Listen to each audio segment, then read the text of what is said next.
ലക്ഷണം വെള്ളം എത്താൻ പോകുന്നുണ്ട് കേട്ടോ. അതെ, നമുക്കൊരു 300 അടീൻ്റെ ഉള്ളിൽ വെള്ളം കിട്ടുമല്ലോ അല്ലേ? 350 നിർത്തുകയും ചെയ്യാം.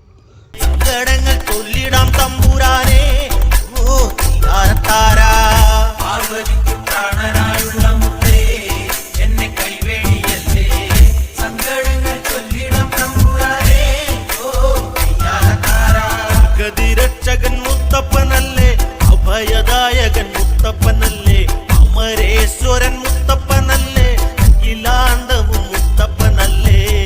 വണ്ണാത്തി പുള്ളുകളെ പാടൂ, സുപ്രഭാതം പാടൂ, അമംഗളനാശകൻ